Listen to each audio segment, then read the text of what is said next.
The format for this evening's debate is as follows. Each of our speakers will begin with an opening statement that will last 15 minutes from the lectern. Following, each gentleman will have 10 minutes to respond to each other, and then finally they'll have closing arguments of 5 minutes.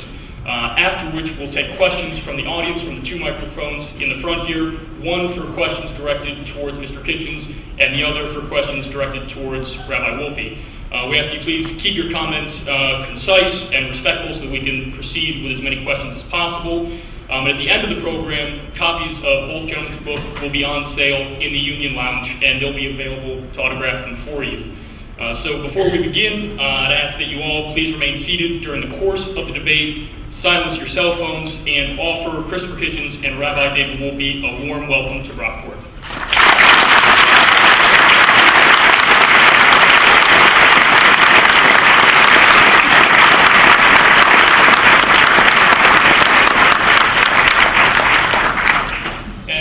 We begin, we're going to start with a coin flip to decide who goes first, just to ensure impartiality.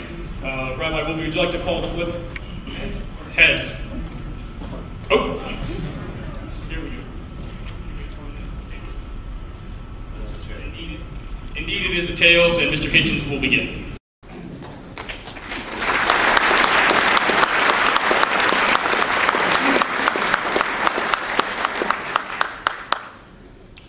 Thank you for that very handsome introduction. Thank you, ladies and gentlemen, brothers and sisters, for coming, for your courtesy and your curiosity on this, the greatest of all subjects. And thank you for giving me a reminder of the weather of the country of my birth. The hospitality of Rochester is rightly renowned. Well, it's an unusual evening for both of us in that the motion before us isn't a for or against debate question. It's a reflection on the importance of a very well-known subject. And I'll begin by saying why the concept of a deity is important to me, and why I think it's so important to show that this entity is man-made, and it shows. We are members, as we all now know, of a primate species, 1/2 chromosome away from chimpanzees. That also shows. One of the advantages we have over the other higher primates is that we have a slightly larger prefrontal lobe. Our adrenaline gland, in my view, is still too big. Our reproductive arrangements were designed by a committee. We have appendixes that we don't need. We grow hair in the womb that we shed before we're born. We're adapted to an environment, the African savanna, that we long ago very wisely abandoned. Otherwise we would, along with 99.9% of all other species that have ever been on the planet, have become extinct. Some design, by the way, some creator that arranges such grotesque mass destructions and eliminations, but I may be getting ahead of myself. With these faculties anyway, such as they are, one of our great attainments is that we are pattern seekers. We look for coincidences, for patterns, for explanations, and there's a lot around us that needs to be explained. And the great advantage of religion, I'll just call it religion for now, I'm going to separate the word God in a moment, is that it was, and for many of us still is, our first explanation for everything. Religion was humankind's first essay into cosmology. Why do the stars shine? Why did they move? Why do they sometimes disappear? It's our first attempt at philosophy, the idea of reasoning about what justice might be, how we are to live together, how we are to discuss. In some ways, it's our first attempt at literature, which is my own specialty subject. If I have one, it's our first real attempt at producing text that, though it is claimed to be revealed and sometimes claimed to be unalterable and divine, is nonetheless the work of man and has undergone, perforce, a great number of revisions, often at great cost. That's an attempt there too. It's an attempt at healthcare.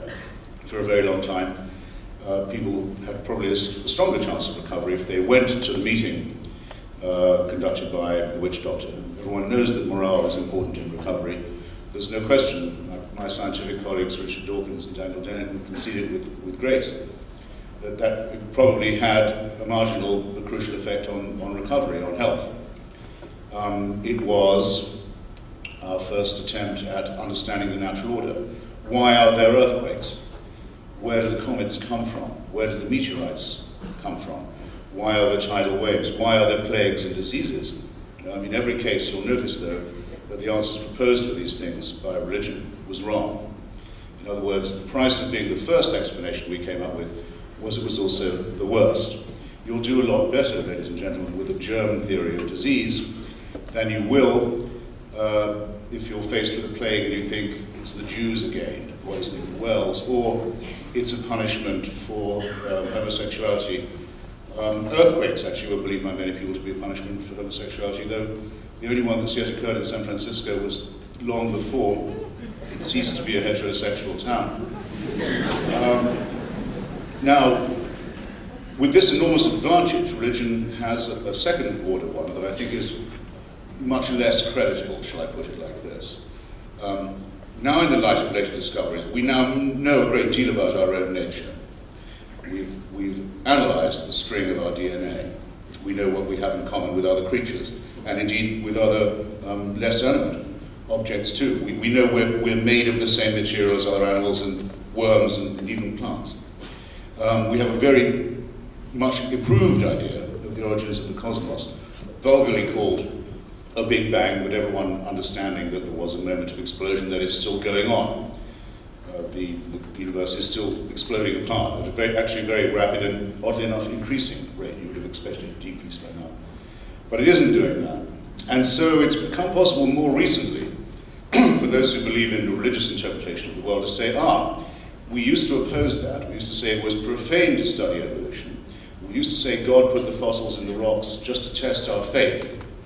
That was one ingenious attempt to counter Darwinism, for example. But now we find evolution is so beautiful and so complex and so magnificent. Obviously, we should have said this earlier, but we can say it now, God is responsible for that too. Same with the extraordinary effusions of physics and cosmology. Well, only a really big brain could have caused something like this to happen. You'll see my difficulty with this, which I hope you'll share. An argument like that is by definition unfalsifiable. There's no way I can prove that that's not the case. But I was brought up to believe, as I hope you are being, also educated to know that unfalsifiability, as Karl Popper explained it, is the test not of the strength of the theory, but of its weakness. If it can't be rebutted, then it means that it's an assertion that has very little value. It either explains everything or nothing, very much more likely to explain the second. William Ewart Gladstone, great British Liberal Prime Minister and Christian theologian, spent a great deal of his life trying to show that the wonderful speculations on morality and ethics and society of the philosophers of 5th century Athens were just, they didn't know this, but they were preparing the way for the arrival of Jesus of Nazareth. They were just prefigurations of the greater wisdom that was to come. He had to argue this. He laid his life on it, because if it were otherwise, it wouldn't be true that without divine revelation, we wouldn't have morals. Here I'm getting a bit nearer to the center of this argument. There are those who say, and I believe they attack us in our very deepest integrity, in our very core, who say that we wouldn't know the difference, wouldn't be able to know the difference, wouldn't be equipped to understand the difference between a right and a wrong action if there wasn't a supernatural warrant for this, if it hadn't been revealed to us in one or other set of books that such is the case. Now, I believe this argument to be self-evidently false. I don't have the time to demonstrate it in full. I'll take any challenge on it, but I do have a question that is my own challenge. You have to name for me an ethical action taken or a moral statement made by a person of faith that I could not make. I've now put this question to some senior rabbis, to a number of Christian priests and Muslim imams and others. And I've not so far been given an instance where that would be defensible, where they could say, here's a moral thing we know about that you don't. Here's an ethical action we can perform, an unbeliever cannot. I leave the question with you. I'm always open to an answer to this challenge. It has a corollary question, which is a lot easier. Can any of you think of a wicked thing done by a person of faith because of their faith? You've already thought of one. You've already thought of another one. In the course of the evening, you'll think of several more. Actions of wickedness, iniquity, that are performed because people believe God wants them done, or because the person performing them believes he's doing God's work. This is a form of crime and evil unknown to the unbeliever. And I think if it doesn't make a case for the moral superiority of atheism, it certainly makes the case against the moral superiority of faith. Very well. There's a second, and even more, I think, overpowering disadvantage, self-imposed on the religious, because they can't very far depart. Rabbi Wolpe gets very daring with this. If you ask him what he really thinks about the texts that tell him what God wants, he will not say that they're to be taken strictly literally. He will, for example, say that the Jewish prayer, I imagine he will say, I've actually never asked him directly, but the prayer with which Jewish men are supposed to begin every day, that thanks God, just to begin with, thanks them for not making them a woman and not making them a goy or Gentile. He says, well, that's not really, no, it isn't. Of course it's not. It's not a moral thing to say. It's a stupid thing to say, and it's also a nasty thing to say. So most Jews don't say it anymore.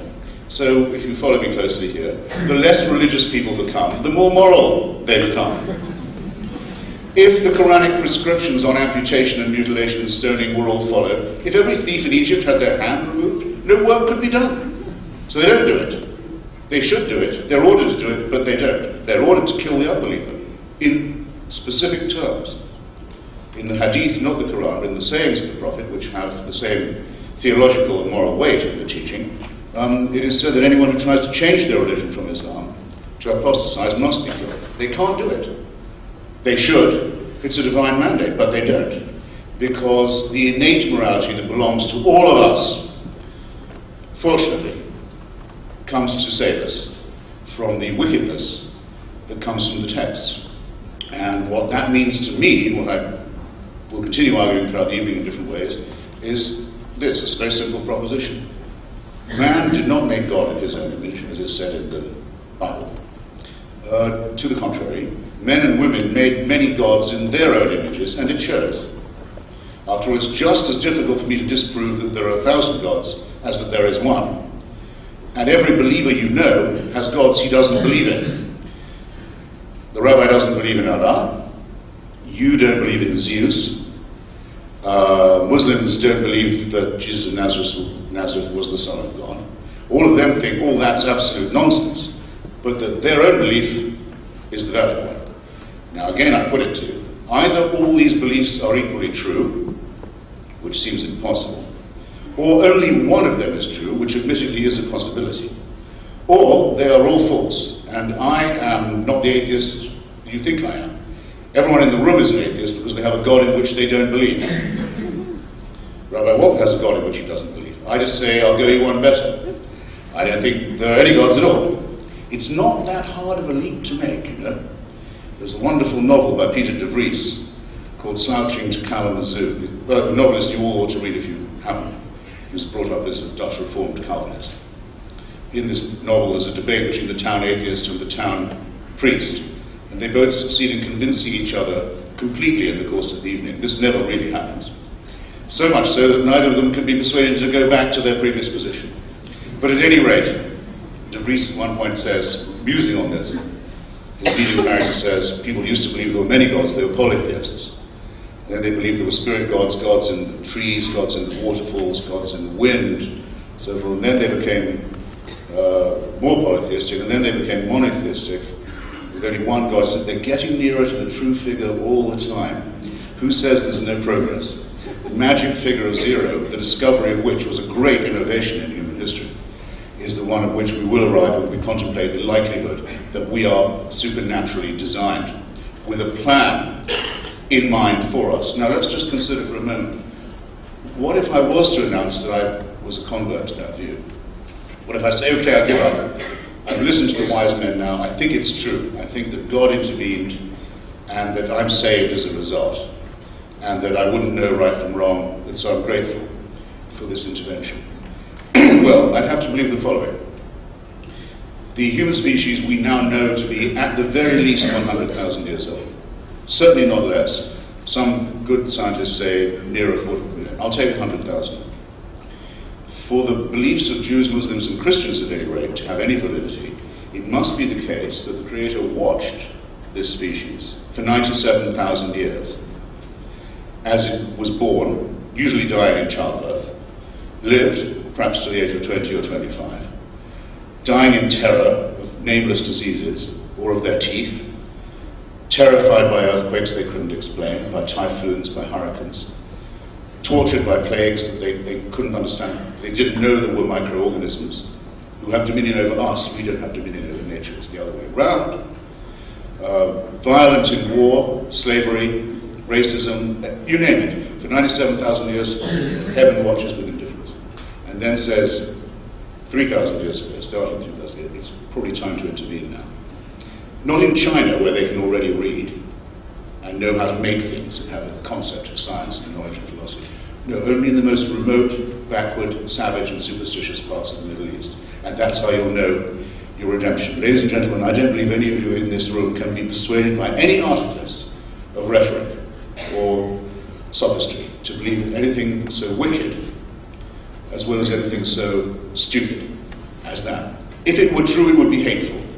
Those who allege it to be true are not necessarily hateful, but they ask you to ignore all the painstaking evidence that's been piled up by the real work of humanity, which is that of philosophy, science, and culture, in which the next step each society and each individual has to take is the emancipation of themselves from theocracy and its poisons. And I invite you to join me in that enterprise, and I'm very grateful for your attention. Thank you.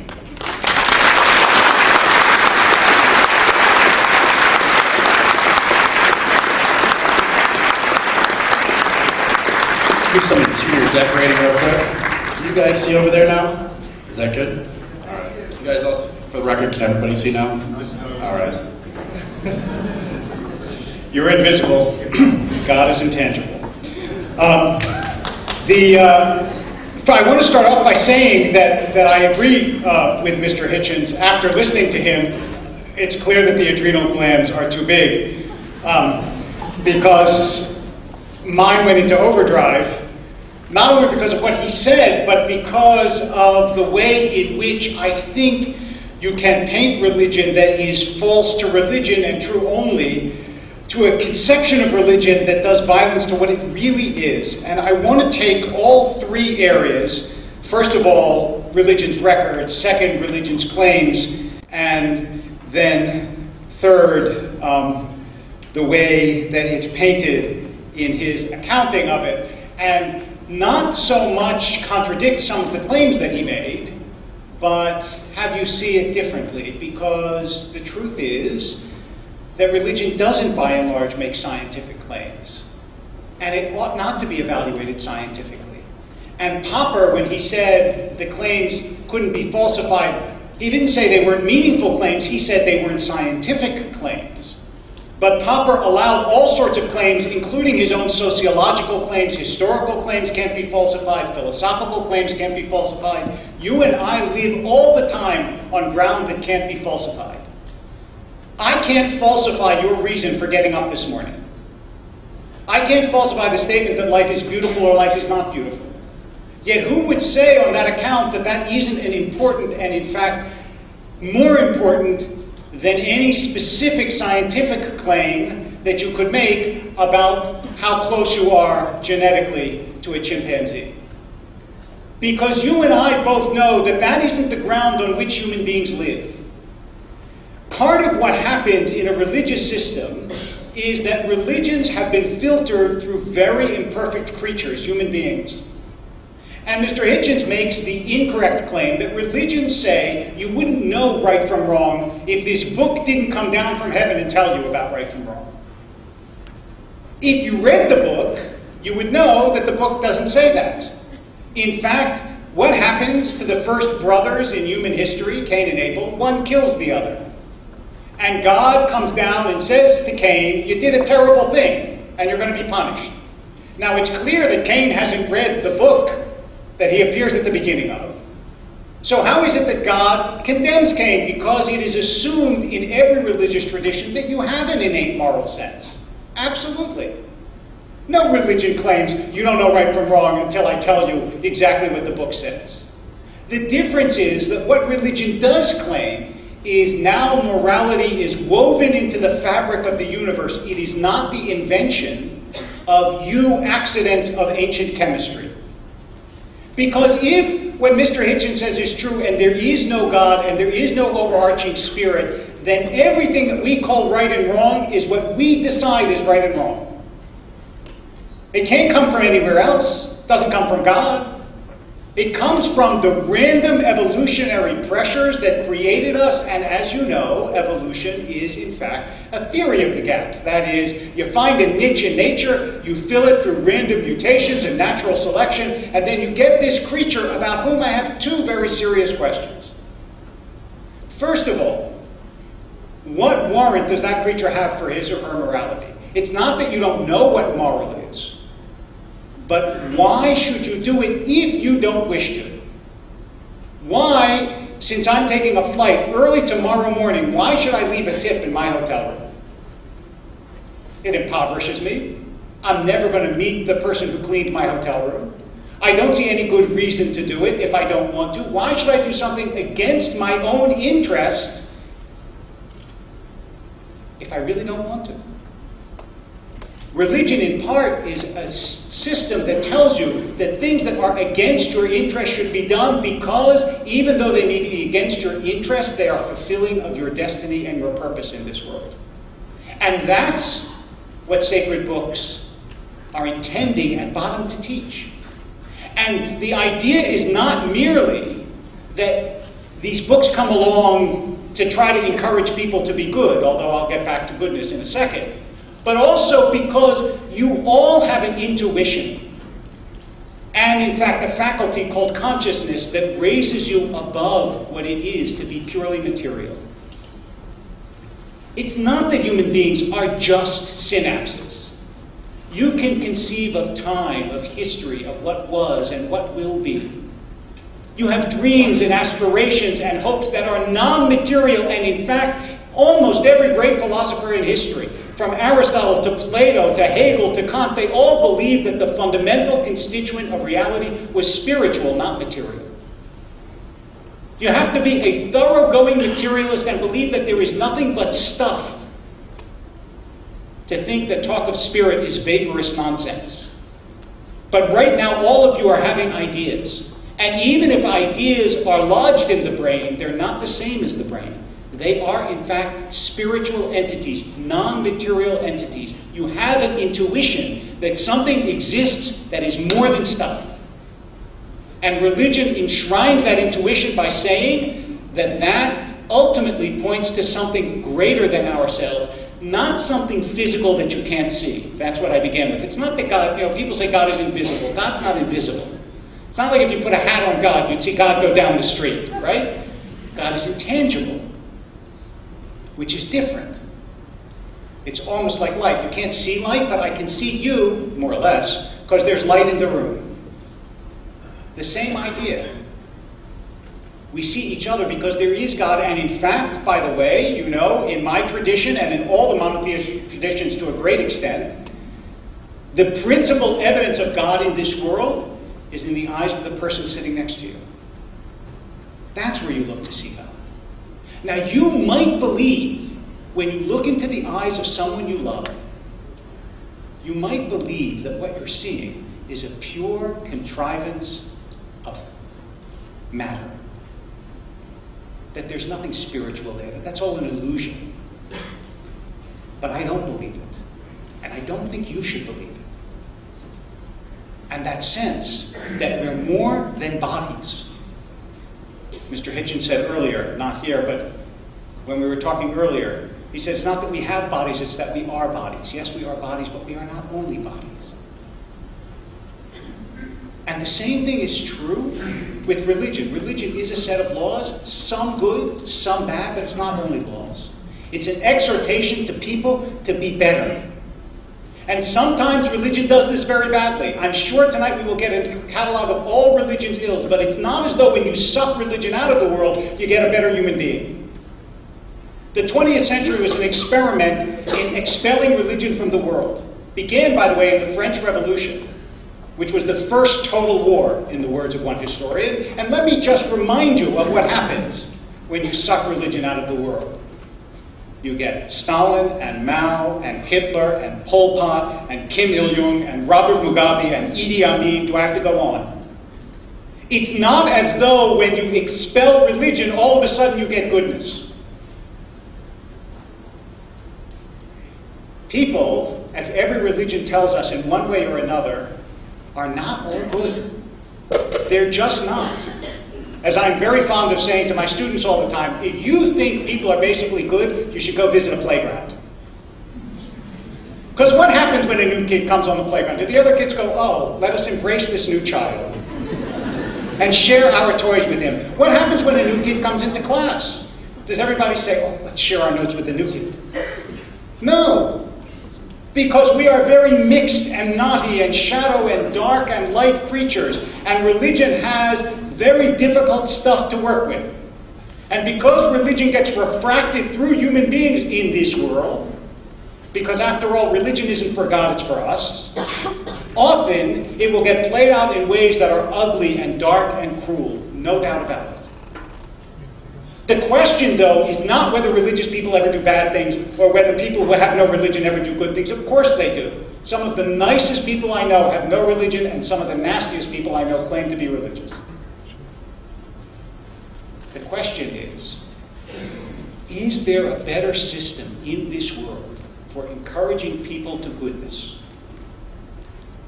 You'll say moral theory, but let me just ask a question. I'm at a university campus. Do you think your professor of ethics is necessarily nicer than your professor of engineering? And maybe yours is. I'm glad. But it's not necessarily true. I don't think as a class, philosophers or moralists tend to be any better than anyone else. And the difference in religion is when you point to a religious person who's bad, you get upset about it, don't you? You say, when a politician does something wrong, or say a sports figure, just, I don't know why, but does something wrong, you go, oh, I expect that. But when a clergyman does, everyone gets upset. Not you. I'm going to test that theory. I'm going to do something really rotten. No, but why is it that you get upset? Because you assume that they adhere to a standard that they violated. Their very hypocrisy is a tribute to the idea that they actually do have a standard, and they do care, and it does matter to them. And that's why when you say, for example, it doesn't matter if you believe in lots of gods or one god or no god, it's just a reduction. It makes all the difference in the world. Between 10 and 1 is 9. Between 1 and 0 is infinite. One God is infinitely greater than no gods. The question is, do you believe that there is, in fact, over this universe, some spirit that encourages people to goodness? Something with which you can connect. Something that you can reach out to. Something that assures you that your life is not nasty, brutish, and short. That's the question. And it is no mistake when Mr. Hitchens asks, can you think of an ethical action that a religious person can do that a non-religious person can't do? I'm going to answer this yet again, because I have answered it before.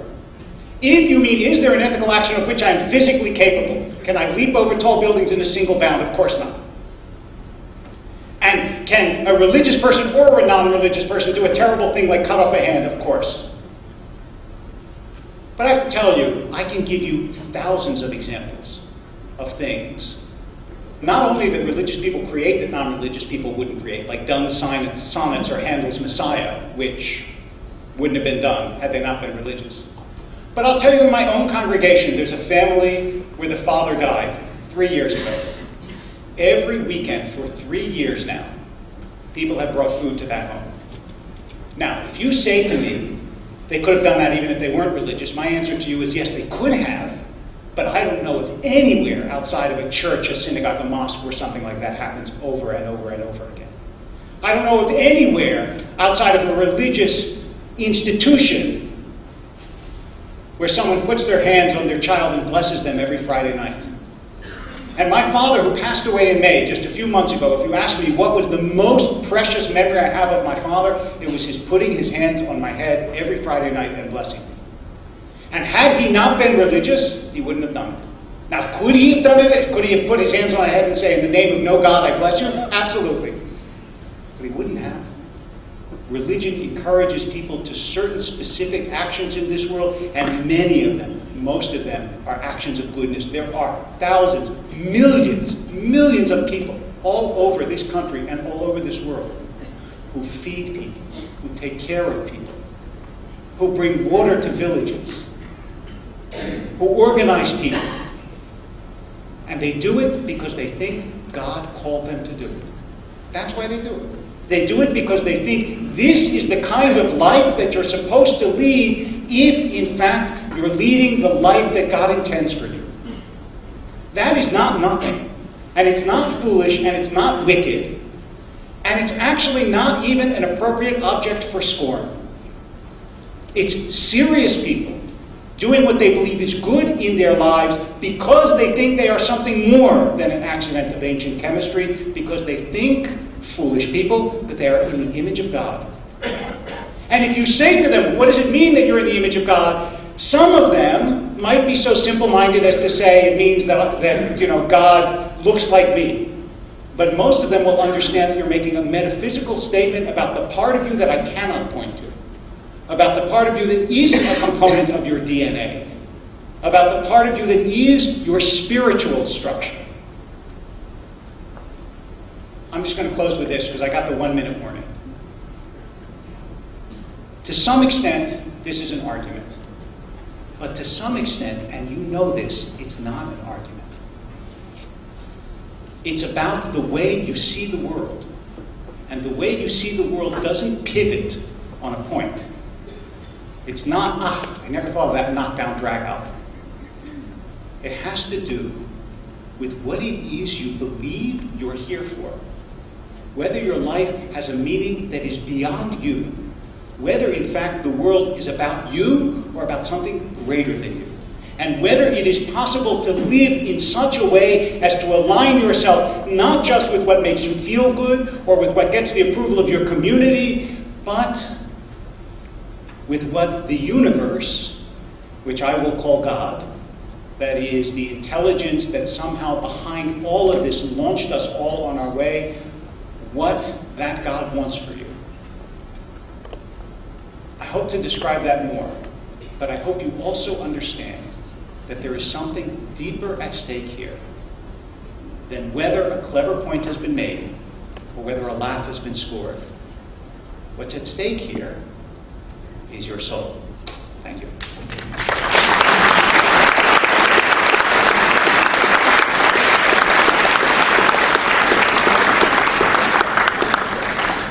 Well, it was probably about time to introduce a distinction that I promised you earlier, the separation of the idea of God and religion. You can be a deist, as, for example, men like Thomas Paine and Thomas Jefferson, great men of the Enlightenment, were, and argue from the apparent design and order and harmony of the universe that there must be, or must have once been, a creator. That's a form of belief in God, but it's not religion. To be religious, you have all your work still ahead of you. You have to be able to show that that creator knows who you are, cares what you eat, cares who you sleep with and in what position, cares who wins which war, answers prayers. You notice nothing from the man of God on these points at all. He's a very weak deist and quite a good moral philosopher. But of religion and God, what did you hear except that God is the universe? Well, that's the other default position. It was actually held by the greatest Jewish thinker of all time, Baruch, later Benedict Spinoza. A pantheist. He said God is everywhere, God is everything, but there's no such thing as a personal God. No one is supernaturally guiding you. Like evolution, doesn't know you're here. And if you start to demand the intervention of God, you see, or to desire it, then you'll start to demand it. The very next thing you'll do is for your own cult, for your own group, for your own religion. I deliberately didn't specify the innumerable atrocities and crimes and miseries that are specific to religion, that have afflicted us down the centuries. I just let you think of them, and you all did, and I won't labour them again. But I knew we would have most of the rabbi's time taken up with good works done by religious people. An absolutely irrelevant point. I mean, if I'm arguing with a Mormon and saying to them, the idea that Joseph Smith, not far from here, found gold plates dictated by God, and was led to them by a salamander, and therefore was allowed plural marriage, incest, and land theft. Are you kidding me? This is a sick cult. A crazy, obvious fraud that you can look up in the archives of the local newspapers of New York State.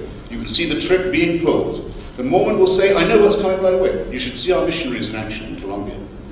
We send out young people to do good works in the Andes, in the Himalayas, in Savannah. No doubt they do. And is their motive just to help? Or is it maybe to make more Mormons and to spread the book? Have you tried it, by the way? Has anyone ever tried Book of Mormon? You know what Mark Twain said about it? Chloroform in print. Millions of copies of it are distributed by these clean-limbed, helpful young people. Is it not the case? I invite the rabbi to comment. Why does Hamas justify its theological and theocratic tyranny in Gaza? Because it's the only provider of welfare and social services, which it is. All over Africa, there are millions of Catholics working every day to make more Catholics. And they say, as their Pope tells them to say, yes, AIDS is very bad, but it's not as bad as condoms are. As a result of which they're responsible for the deaths of millions of Africans, because their work is that of proselytization. Don't call it charity. They're doing it for Jesus.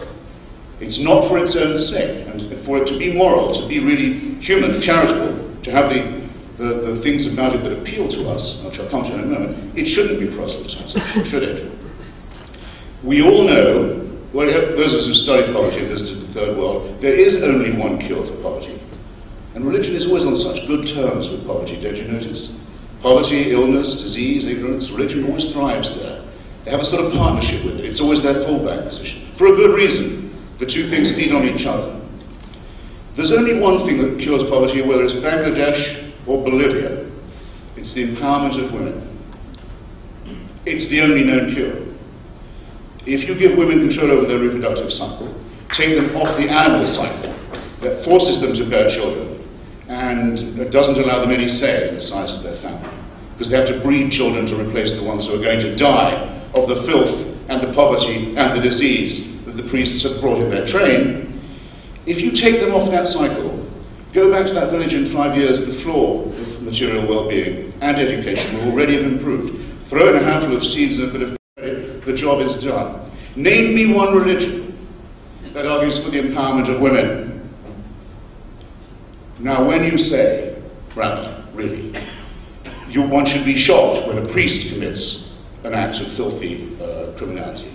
I say I'm not shocked at all. Why am I not shocked? Well, if you design, I'll just take a leading example, a salient one, a Roman Catholic Church, which preaches that women are vessels of temptation, which insists on celibacy, that makes sex a matter of guilt and shame, that is composed of an all-male priesthood, the whole practice of which is based on a sexual repression.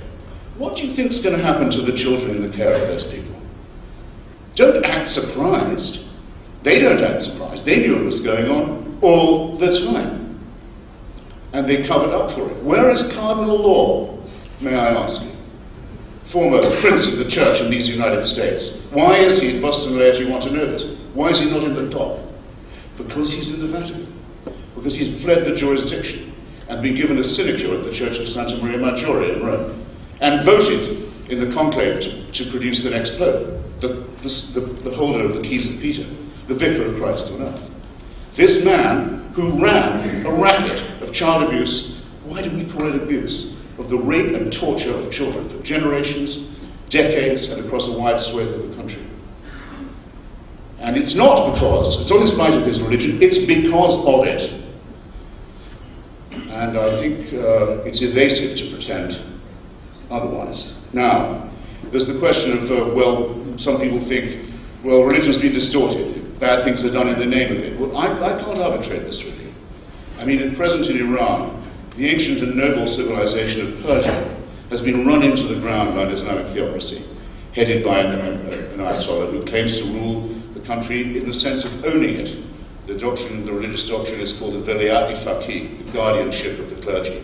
It makes everyone in Iran into a child who's a ward of the theocrats. Now, he's the current Supreme Guardian Council chairman. The other most senior cleric in Iran, the Ayatollah Montazeri, who I've been writing about for years now, says this is not true. He says it's actually a satanic republic, that the Ayatollahs who rule currently are agents of hell, that everything they're doing is evil and cruel and condemned by God. Do I know which of these Ayatollahs is right? I don't. It's not my job to arbitrate Shia theological disputes. I've been to the country and seen what these disputes have done to it. I think an arguable proposition would be this.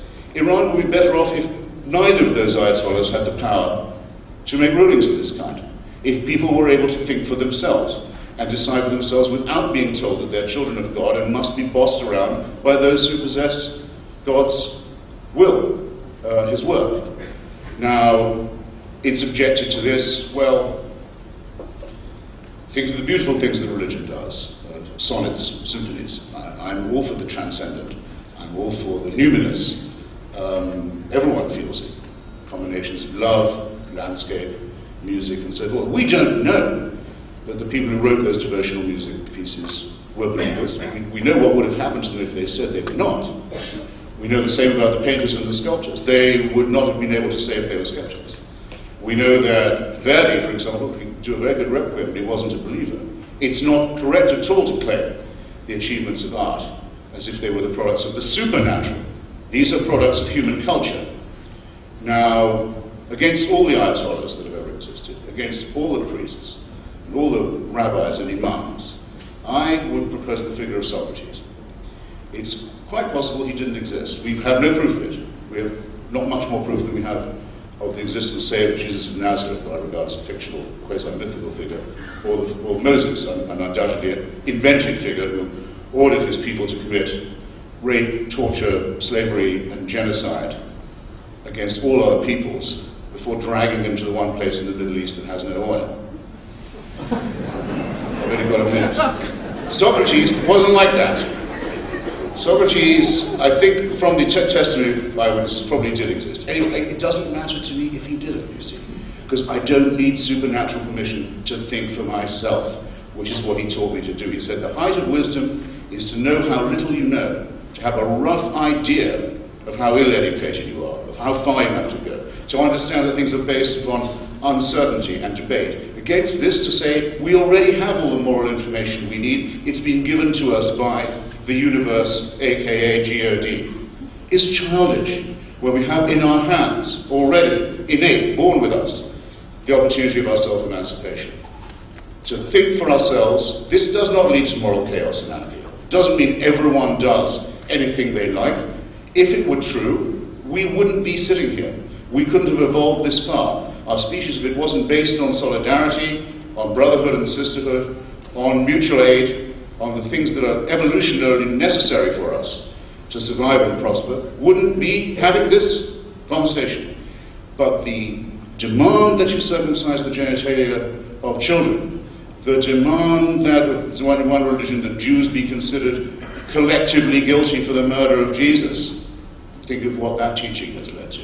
The demand for holy war, the demand for the oppression and shaming of women, the demand for the stoning of adulterers, all these things, totally surplus to our moral and social requirements, are specifically preached as religious imperatives. The difference, therefore, between a reasoned, philosophical, non-supernatural morality with its own humanistic limits that are understood, and the attempt to interpret instructions that never came from an entity that does not exist, is all the difference in the world. And the way to moral and intellectual health lies in the recognition of that. Thank you.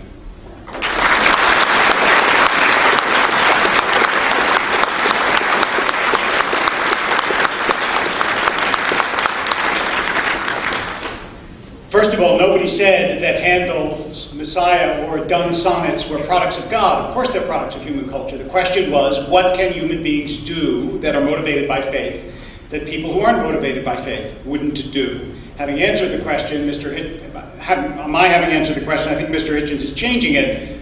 No. Moral? No, I didn't interrupt you. Come on. Manners is also civility is a good religious virtue. Okay, so no, you can read, but it's not okay. No. Thank you. Fine. Are you done? Yes. Okay. Obviously you're not done. You're still not done.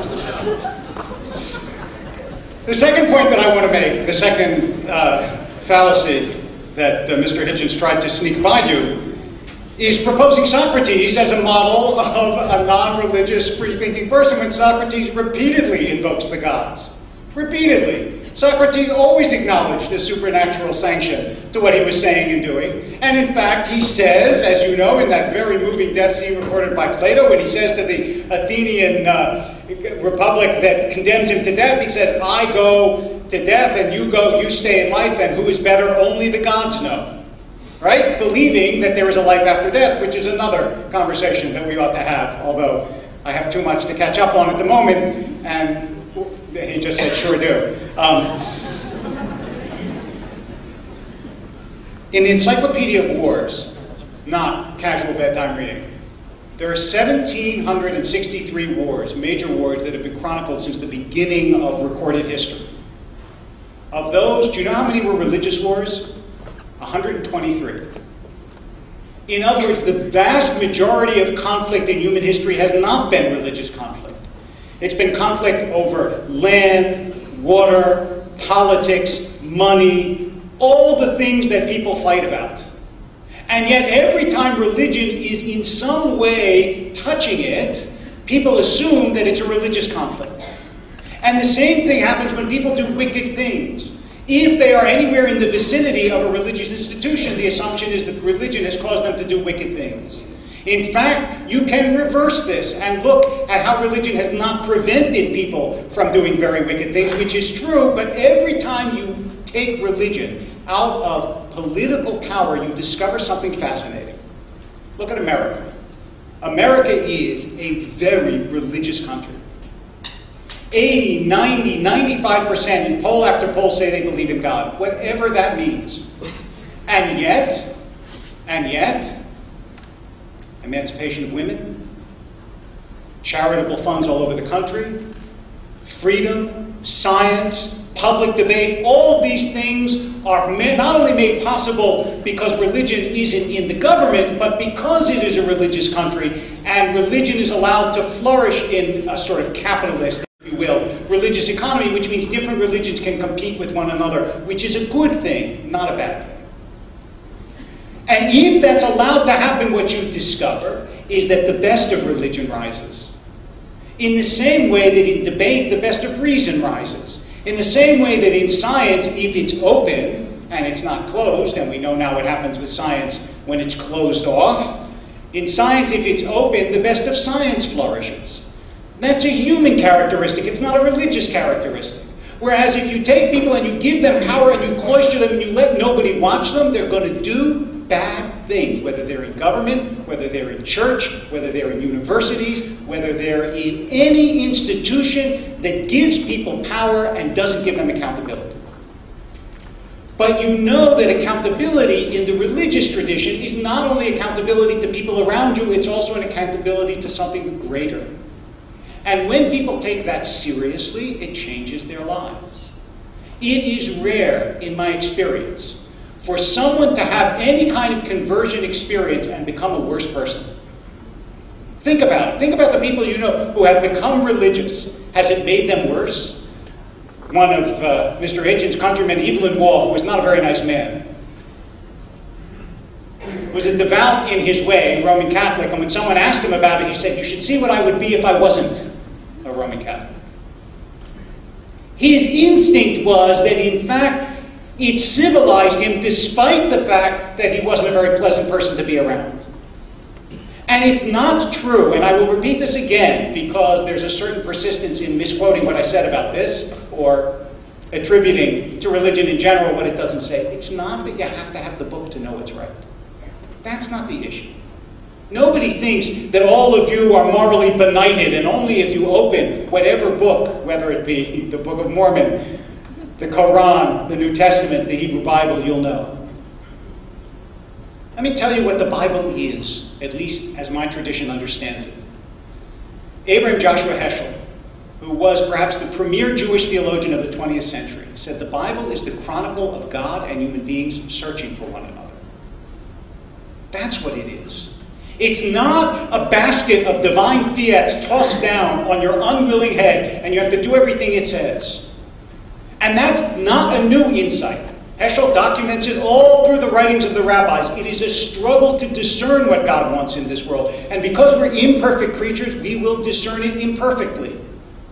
And yes, in any system that seeks to do good, any system, I don't care what it is, whether it's Congress or moral philosophy or religion, the easiest thing to do is to come before a group and say, let me show you all of these failings. Because after all, you're working from no baseline. The question is, what would the world have been for the past thousands of years if there was no religious striving to do better? And if you believe that it would have been better, then I think you believe in the face of the 20th century, which was by far the bloodiest century in human history, the most degraded, the cruelest, and the one that systematically expelled religion, not only from the public but also from the private sphere. The only place where churches were burned all over the world because God was going to be replaced by the deification of human beings. And the deification of human beings is the most dangerous conclusion we have. I say sometimes to the teenagers in my synagogue, I say, look, when you were 2 years old, you couldn't possibly imagine what it is to be a 15-year-old, right? You don't know what a 15-year-old is. When you're 2, it's not just that you misconceive what a 15-year-old is, you don't even know how to think about it. In our tradition, God is much greater in proportion to us than we are to 2-year-olds. So when I say that God is the intelligence behind all this, to whom I can connect and from whom I learn through the mediated teachings of religious traditions what it is I'm supposed to do in this world, Mr. Hitchens can call that deist, but I call it religious humility. I call it an understanding of the fact that even though I feel God as a constant presence in my life in my best moments, it doesn't mean that I have a lock on what it is that God wants me to do at every moment. It's why I tell people all the time that I'm not here to argue Judaism's superiority, I'm here to argue its excellence. Because I don't accept the false opposition that Mr. Hitchens offered you before, that either all traditions are true, which can't be possible, or none of them is true, or only one of them is true. I would tell you instead that religious traditions are animated by the same intuition that there is something greater than ourselves to which we can relate, that is both personal and impersonal, that can motivate and move your life and make it better. And though that central intuition, which is what God wants of us, that central intuition gets expressed in lots of different ways. It gets expressed in books that are written in lots of different ways. It gets expressed in theological doctrines that are different. But all of us share that intuition. It was shared by Socrates. It was shared in some ways by Spinoza. It was shared by the Jewish tradition, the Christian tradition, the Muslim tradition, the Mormon tradition, on and on and on, traditions east and west. I'm not asking you whether you believe that the Catholic Church has done a good thing in saving people who did terrible things. Everyone agrees. I'm not asking you whether you believe that religion does only good in the world. Everyone knows that's not true. It's a childish argument, and it's an obvious one. I'm asking you something deeper. The question is, does God matter? I'm asking you whether you share that intuition that there is something inside of you that is transcendent and connects to something transcendent. And I'll close with this. There are reason arguments, and then there are personal arguments. I'm going to take an extra second just because he did, in the midst of my seconds. I know that religion does terrible things, that some of its doctrines are broken, that some of the people who practice religion are hypocrites. But I want to tell you something else that I know, as deeply as I know anything. A few years ago, when I sat in a cancer ward, and I was bald, and I had a line in my arm, and I was getting poison pumped into my veins in the hope that I would live, I knew that I wasn't alone. I wasn't angry, and I didn't think, why is this happening to me? Instead, I hoped that I would get better, but really, what I prayed for was courage and acceptance and strength. And the sense that there was a presence in this world beyond and above the people whom I loved and who loved me. And that moment, no matter what anyone else, my redoubtable antagonist or anyone else tells you, that moment is precious, is important, is a central experience of the human being and the human soul. And if you know that moment, and if you have felt it, don't let anyone, by any rhetoric, take it away from you. And if you have never felt it, leave yourself open to the possibility that you will feel it one day. And don't let the tricks of your mind close the opening of your heart.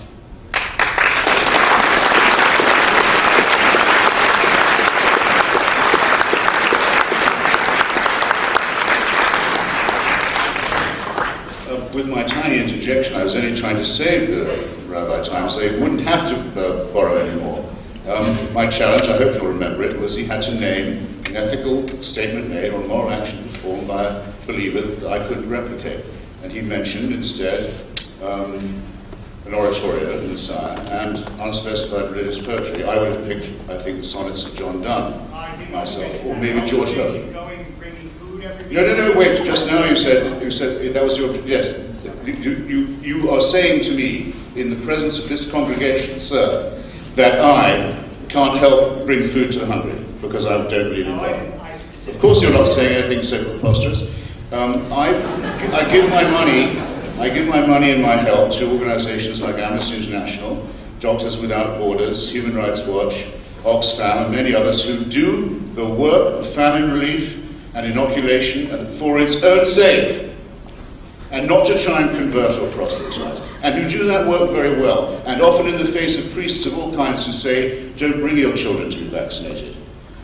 It's an old trope among the religious. It's an interference with God's work. You'll go blind. Your children will die. It's a constant struggle against superstition out in the field, I might add. And yes, I give blood. I enjoy doing it, as a matter of fact. It reminds me of my old socialist days. After all, and I also have a very rare blood group, so I have an interest in this thing working. I lose a pint, no I don't. Someone gets one. I get the pint back in the fullness of time. But I get a great feeling of having helped my fellow creature. I don't need any numinous or supernatural or transcendent sanction for that. It's its own reward, you might sanely, modestly say. And I don't deny, in fact I affirm the transcendent, but it's not to be confused with the supernatural. I mean, I couldn't have written John Donne's devotional sonnets. I couldn't have painted, actually wouldn't have wanted to paint Rubens' devotional paintings. These are not moral or ethical actions or statements. I couldn't have built St. Peter's Basilica, but I can never look at it without knowing how it was built. It was built on the proceeds of a special global, worldwide Catholic offer of remission of sin in exchange for money, what's known as the sale of indulgences.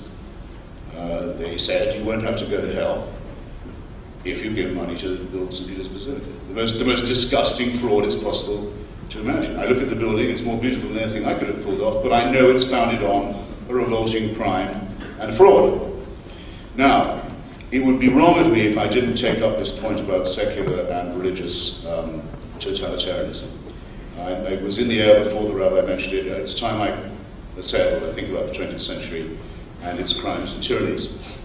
First, if you look at any history of the origins of fascism and the spread of fascism across Europe, from Italy over to the Iberian Peninsula, up through the Balkans to Central Europe, you take out the word fascist or fascism and put in Catholic right wing, nothing changes. You don't have to make another change. That's all that fascism was. Incidentally, I can't believe you give me the free gift of evil in war. I hope some of you have read Scoop, or Black Mischief, or Brideshead Revisited. No, we can never repay evil in war for his novels, which are mainly about profanity, adultery, blasphemy, alcoholism, and other, I consider, worthwhile pursuits. But it's true he was a very unpleasant person. And then he says, but think how bad I would have been if I wasn't a Catholic. I quote you correctly, I know. Well, I have an answer to that. I know what was unpleasant about him in war's private and public life. In his public life, he supported Mussolini in dropping poison gas on Ethiopia, as they're called, Abyssinia, in an attempt to rebuild the Italian Catholic Empire. By the way, the Ethiopian Christians were considered not Christians by the Catholics because they were victims of the monophysite heresy, so they could be killed like Albigensians. He supported the victory of Franco, supported in his turn by Hitler and Mussolini in the Spanish Civil War. He wrote in one of his novels that in 1944 that only Hitler's Germany now stood between Europe and barbarism. He supported the Ustasha regime in Croatia. He did all of those things because he was a Catholic. All of those things were part of his mandate from Holy Mother Church, without exception. And when he wrote to a woman friend of his who was marrying again after having been divorced, he wrote to her so the letter would get to her on her wedding night saying, I hope you and your partner enjoy spitting in the face of Christ tonight in your raptures. He wouldn't have done that if he wasn't a Catholic. So religion made a nasty man, a vicious man, a mean man, a fascist. You could have picked a better writer to illustrate your point, sir. Now, that takes care of fascism. Hitler's first treaty that he ever signed was with the Vatican. In exchange for the dissolution of German political parties of Catholic persuasion in Germany, and monopoly for the church over education, a concordat was established where they ruled Germany together. In every Catholic and most Protestant churches in Germany, for every year that the Führer was in power, his birthday was celebrated by order of the authorities from the pulpit. You may not call this a secular society. Sir, look at the belt buckles worn by every German soldier. They're easy to see. You can see them in photographs. What does the belt buckle say in German? Gott mit uns. God is on our side. That's not a secular country, let alone an atheist one.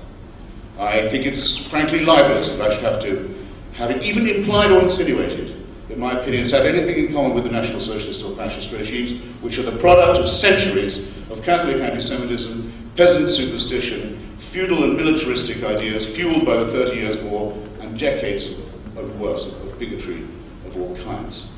Now, I've been to North Korea, which is the most Stalinized, I'll take it as the main example, the most Stalinized state there has ever been in human history. I want to know if you people have been there. It is an entirely faith-based society. It is based on the worship of two men, a father and a son. The father's dead, but he's still president of North Korea for life. It's a necrocracy, thanatocracy, a mausolocracy. His son is officially his reincarnation. They're only one away from a trinity. Everything is praise for the leader. Everything is thanks to the leader. Everything is worship of the leader. Everything is gratitude to the leader. But at least you can die and get the hell out of North Korea. You can't die and get out of the clutches of the religious. Because it's when you're dead that they tell you that the fun really begins. And that's what makes religion, as well as superstitious and silly and counter-scientific and anti-philosophical, makes it totalitarian. Because it demands absolute power over you as a creature before you're born, while you're alive, and after you're dead. It is the definition of unfreedom. It's right that so many of its gestures are submissive. Islam simply means submission. It's right that its long association with slavery continues to disfigure it, because it invites you to make a serf of yourself. I invite you in turn to emancipate yourself, strike off the mind-forged manacle, and wave goodbye to the prehistory of the human species. Thank you.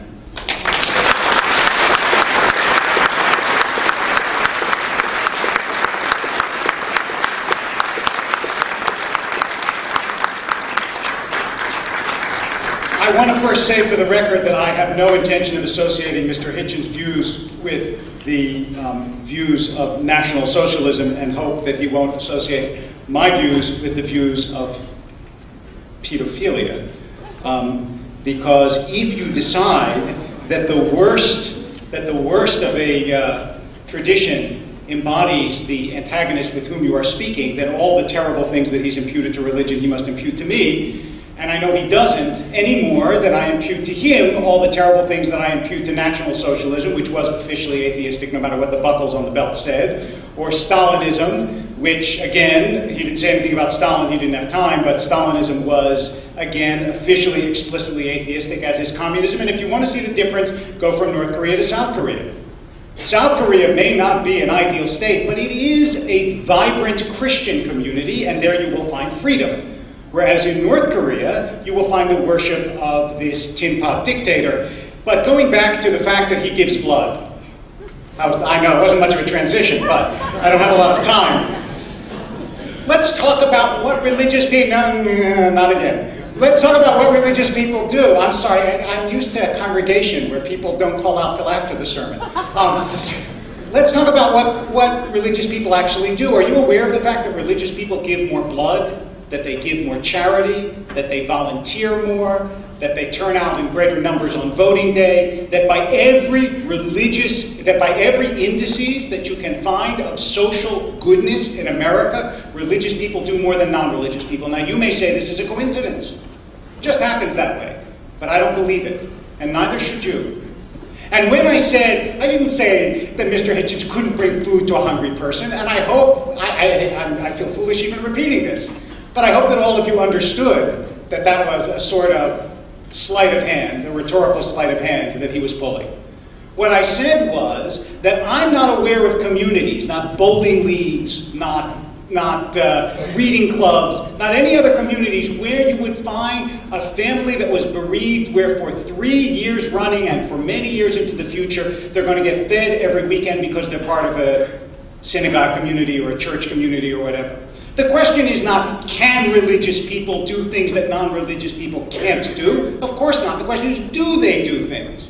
And the answer is yes, again and again and again and again. You want to staff a soup kitchen in America? If you say we need volunteers in that soup kitchen next week, the odds are in almost any city in America you're going to get religious people in far greater numbers. Church groups, all you have to do, every charity in Los Angeles plies me each week, please announce to your congregation that they should do this or they should do that. Why? Because they know that people who come more often to synagogue and more often to church not only live longer, have lower rates of divorce, have lower rates of depression, but they're more charitable, they volunteer more, they give blood more, on and on and on and on. They know this. So if we're talking about social utility, let's talk about social utility. If we're talking about intellectual respectability, a Pew Charitable Trust survey of the American Academy for the Advancement of Science found that more than half of all scientists believe in God. Now, if you want to say to me, okay, that means that a lot of scientists don't, yes, that's true. I'm not here tonight to convince you to believe in God. I'm actually here to convince you that the argument that religious people are bad and religion is benighted and God is stupid is an irresponsible and intellectually disreputable argument. That it's a much more complicated issue than that. And that you shouldn't be misled by the undoubted eloquence and wit of my opponents to believe that the fact that religious people do bad things mean religion is ipso facto bad. And all you have to do for evidence is look around you.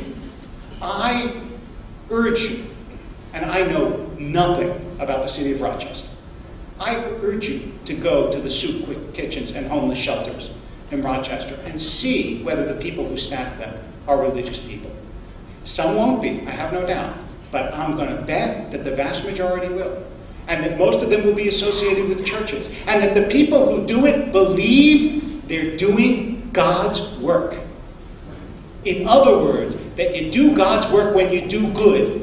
And when they do something wrong, they believe that what they're doing is not God's work and is against God's will. And that belief matters, and it changes lives. And it can change yours.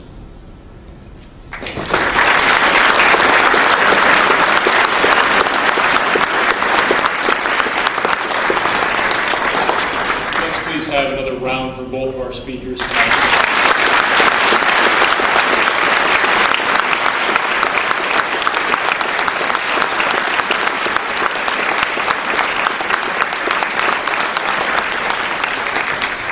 this point, the gentlemen are kind enough to field questions from the audience. So again, we're going to have 2 microphones set up, one in front of each gentleman. So please proceed forward to whichever speaker you'd like to direct your question to. Please proceed to that microphone. And again, I'd like to encourage you to please keep your comments concise and respectful. Go ahead. Okay. In the discussion, a lot was talked about moral actions taken by people of faith and non-faith. And what my concern is that when it comes to actions, motivation, I think, is quite important. Does it concern you at all that people of religion are always tend to be motivated by a desire to please God or please Jesus, whoever else is seeking, while a non-believer might be doing something good for the sake of doing something good, with no motivation behind that at all? So this is an interesting. You're welcome to applause. Great question. Your name? Adam. So the answer is it depends what you mean by pleasing God and by doing it for no motivation. I remember I had a debate with someone who we both know, Stephen Pinker at Harvard, and I asked him what's the motivation for altruism? Why be good? So he talked about social good, or it makes you feel good. Very few people say that you do it for no reason at all. Usually when we say you do it for no reason, we mean you do it because it makes you feel good, even if it's against your interest, right? I mean, very few people do something for no motivation whatsoever. So the question is, what's the best motivation? Now, I agree with you. The highest motivation is to do it because you think it's right. And because you think it's right might mean because you think God wants you to do it, not to please God. I mean, if you put it that way, it does sound sort of like, kindergarten-y. Not to please God, but because you believe that this is why God put you here, that's why you're doing it. I think that's the highest motivation.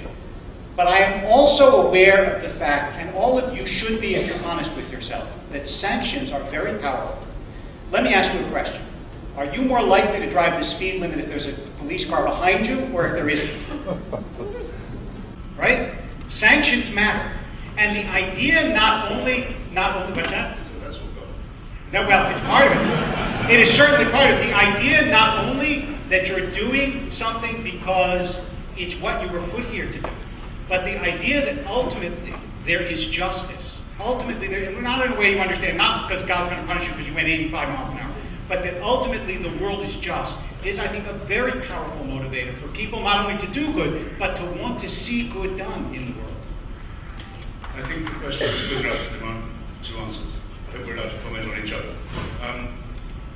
I could take refuge in rather insipid defense that I already mounted, but I think many, many good things are done by people who have no faith at all, and that should be obvious. The blood donor ethic is a very secular one. Of course, there are many religions that are opposed to blood donation, I might add. But I really find I have to go further, because God must really love the poor, since He made so many of them.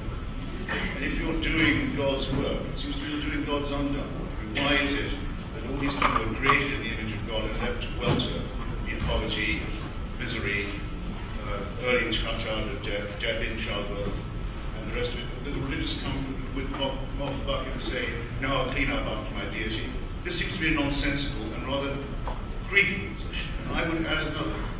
If you take the largest activist force in this work, is the Roman Catholic Church, which worldwide does this, putting in soup kitchens, doing this and that. I would say that the church which does this and says that you mustn't use contraception, that you may not terminate a pregnancy, that the use of female empowerment to cure poverty is forbidden by canon law, would be better off staying at home. More people die and suffer because of the efforts of this church than have their suffering alleviated by it. I mean very sincerely what I say.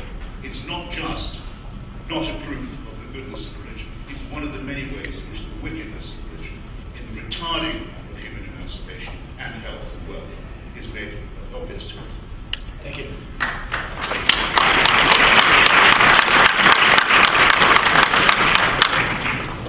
I have a few questions. Should I separate them or ask them all together? It's a very good ontological point. Potentially very good. Yeah, we're monotheistic. You got to pick one. Pick your best shot. Alright, That's one has been enormous. what are your views on a soul? I think he has one.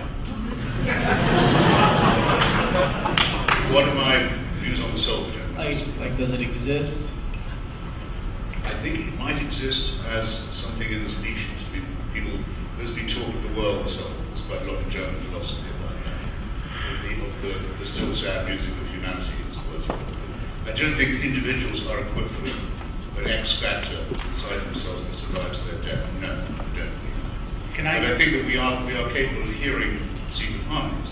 We are capable of appreciating the numinous and the transcendent, just as, alas, we are prone to see miracles and supernatural interventions where none exist. I think the great cultural work is to, for example, preserve the Parliament building which I'm very interested in. If that building was to be destroyed, I would feel personally as such an amputation. But I don't care about the cult of Palace of Athena. I don't care about the Eleusinian mystery. I don't care about Athenian imperialism. We can appreciate all the harmony and symmetry of Greek art and what went with it, while having cleared the religious rubbish out of the building. We're going to have to be doing this a lot more if our culture is going to survive the challenge of theology. I need to ask a corollary question to all of you, and also, obviously, by implication to Mr. Hitchens, which is, if in fact you're purely a product of evolution, there is no supernatural element to you. You were born with DNA that you did not choose, into an environment that you did not choose. Where do you get free choice? Where do you get free will? Scientists, by the way, biologists, claim you don't have it, which is a perfectly consistent position. If you're a determinist, that's fine. But if you believe that you have free choice, I want to know where it comes from if you don't have something like a soul that's transcendent. Oh, well, I'm sorry, I understand. Please, I want you to. It was my question in the first place. Okay. It's your choice. There are two possible answers. If you think that there is... Can you hear him? Can you hear me? There we go. Well, I had a carrying voice. Was I wasting my time with that last array? Very well. If you aren't a biological or scientific determinist, you think the free will question is an interest, there are two possible answers. If you ask me, do I have free will, or do we? I would say, yeah, I think so, because we don't have a choice.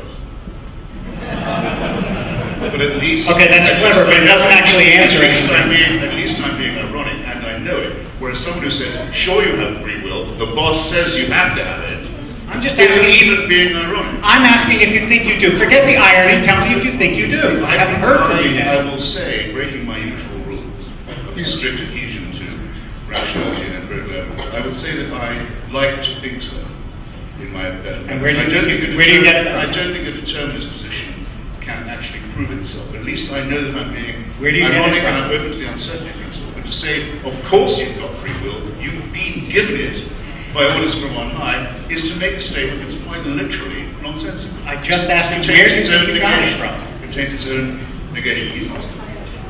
So that's my answer. That's his way of saying he doesn't have an answer for the question. Where do you think you got it from if you think you have it? I'm just asking. I think that since we're born into a system ruled by randomness and uncertainty, that it's very unlikely all our choices are predetermined.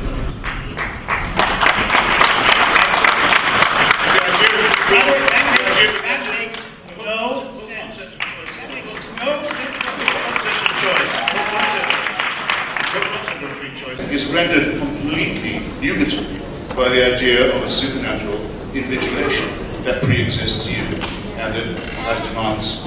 But the whole point is it's not nugatory because you can choose to fulfill the demands or not fulfill the demands. That's what free will means. How will you know? What? How will you know? Whether you fulfill the demands or not? So that's what irony means. People have unintended consequences. And find out that they are doing something they didn't think they were doing. That's what the free choice principle means. It's not a yes/no question. Thank you. Okay.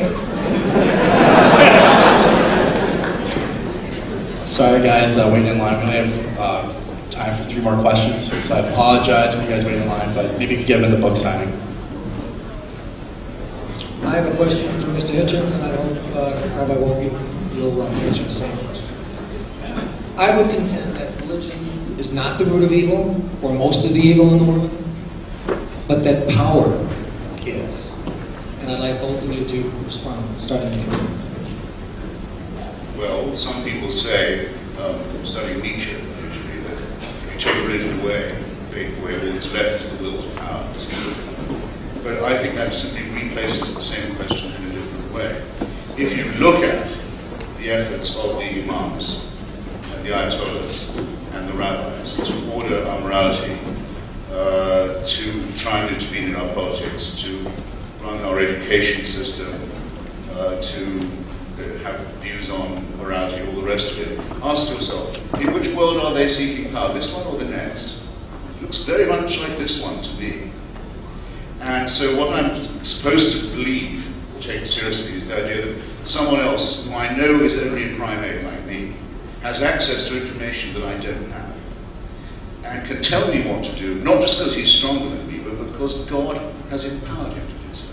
And I'll just tell you something right now. I don't believe a word of that. I don't have a minute of my life to spend being pushed around by someone who says he's on an errand from on high. And that's the dirtiest and nastiest and most ruthless and totalitarian form that the will to power has ever taken.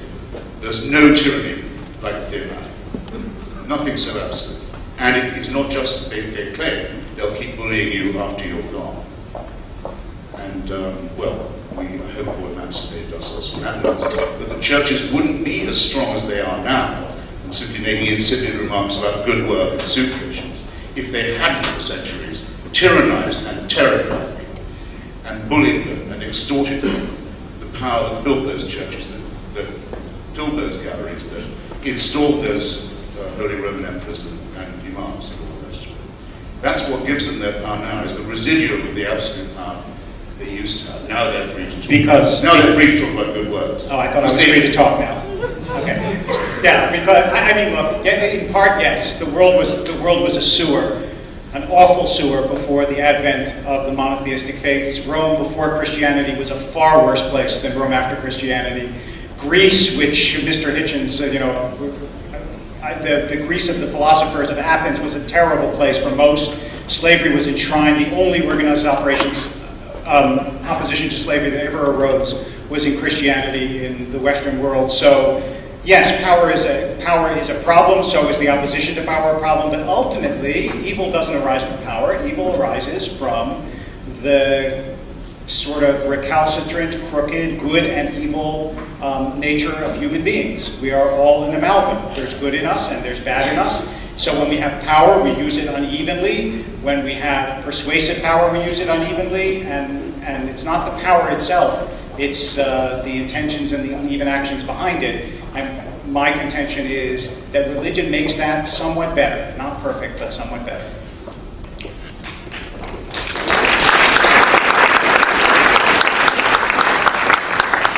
All right, my question is really for both of you, but I understand we're short on time, so try and make it quick. I actually had a different question, but the free will thing is really interesting, so I'd like to follow up on that.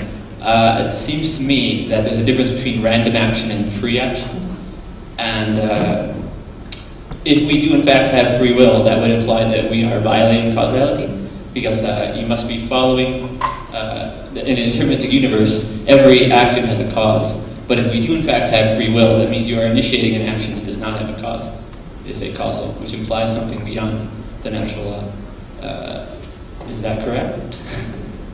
Yes. Yes, that seems to be correct. I mean, the theology that I know best is the Christian. The Muslim one follows it in many respects. It says that evil arises from man's rebellion against God, which must therefore be, in some sense, a voluntary act. And even the devil, as we know, used to be an angel. And after all, once you start creating supernatural entities, you'll always have to find yourself adding another one. Evil can only be explained, can't it, by the evil one. It must be a Satan too, so add on another supernatural thing. At least he said that he'd rather reign in hell than serve in heaven, according to God. And I agree with him. My answer would be that Mr. Hitchens' erudite byway into Milton tells you that he has no answer to your question. So yes, I agree with your question. Excuse me, I thought that was a rather elegant answer. You said nothing about causality and the ability to cause from randomness. In Christian theology, he didn't ask about Christian. The first cause is a rebellion against God. That's the cause. He understands that in Christian theology, people believe in an uncaused cause because God gives free will. The question is, if you don't believe there's a supernatural entity, how do you get cause from randomness? That was the question. Milton doesn't answer that. That only leads to an infinite regression. You'd have to say, well, who caused that first cause? No. Who created the creator? Who designed the designer? It gets absolutely... That's not the question. Guys, gracious of you to applaud, but actually let me seek to undercut that intention by telling you that what I understood the question to be was to say that there's randomness in the world doesn't give you free will. It just says that there are random actions. Free will is a caused action that is free. And to say that there's randomness doesn't give you free will. The question is, where do you get free will? Well, with respect, I didn't say that randomness was the cause of free will. I said that given the amount of randomness and uncertainty, I think the determinist position is a very hard one. I'm sure I was correctly heard. But that means that you don't. But I absolutely never mind saying this kind of thing twice. Until you've all got it right. The determinist position seems to be fatally weakened by that objection. The power of uncertainty and randomness. The idea that all is decided in advance doesn't seem to be a very, very strong proposition. Thank you. Alright, I was just wondering, either of you, I guess, really touched on this, it was something I was wondering about. Just from personal experience, my grandparents were Holocaust survivors. 2 of them survived Auschwitz. I guess, Rabbi, this is more for you, is as soon as they got into America, neither one of them has stepped foot in the temple until the day they died. And in your opinion, how does a God kind of justify something like this happening? So, well, this is, I mean, in some ways it's a good question, and it is obviously the hardest question, I think, for religions to deal with, although, for me at least, the question of the Holocaust is not the hardest question. The question of a baby born with a disease or an earthquake is a harder question in a way, because you can say the Holocaust was the product of human evil. But what about the things that God does or our God caused?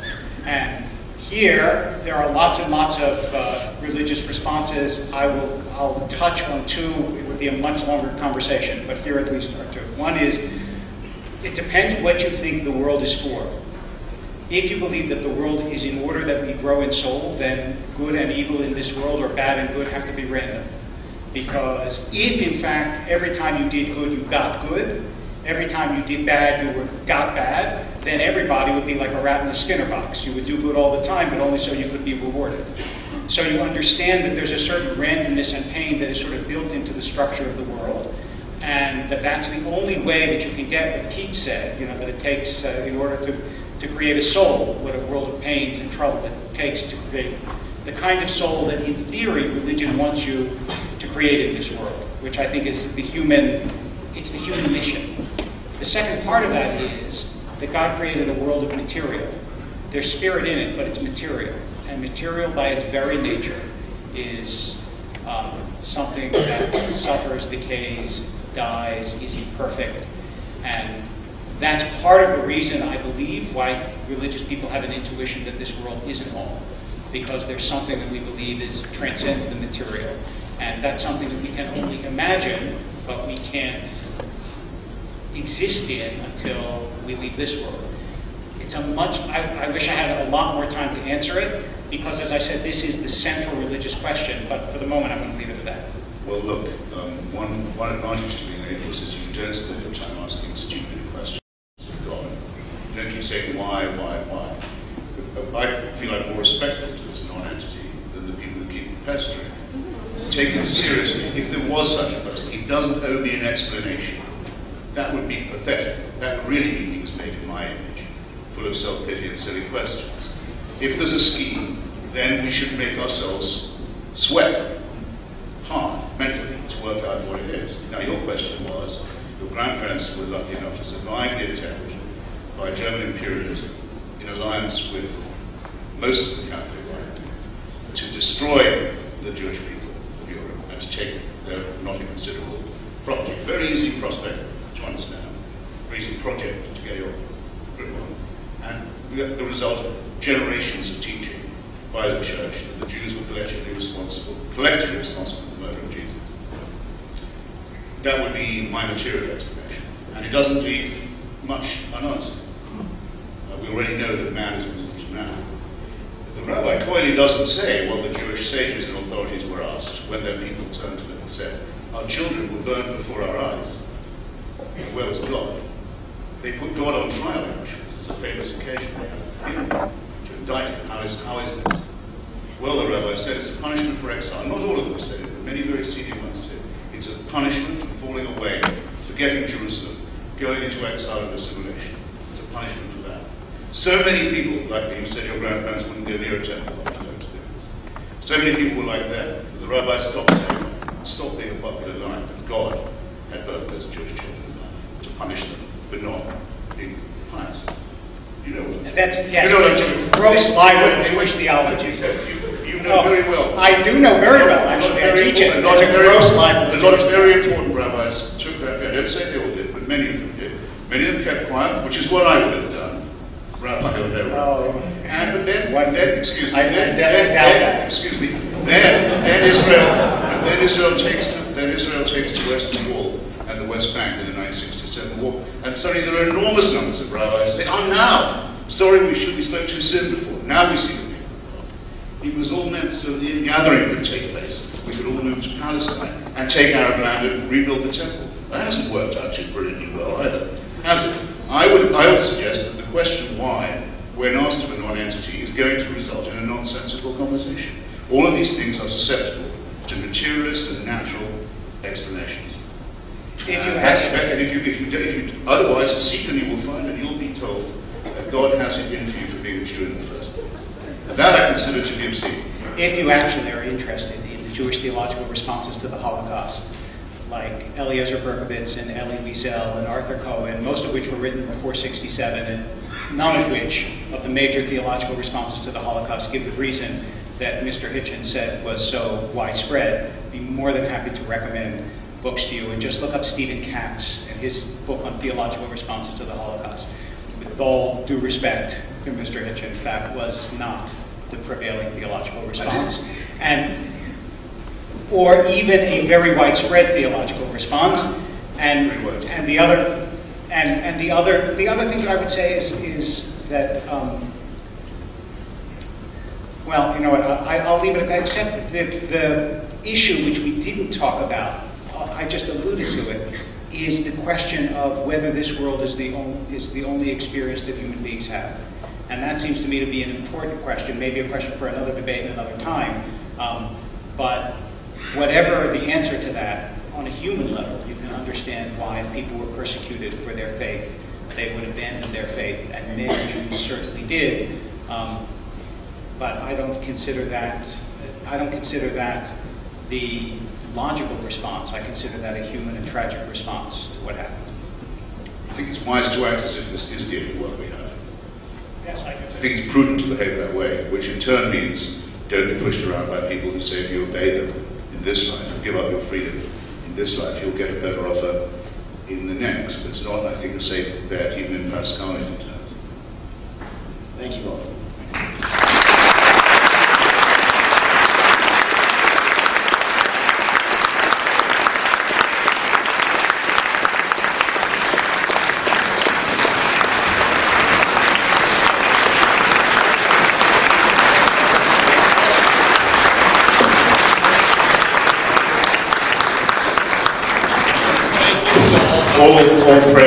All praise belongs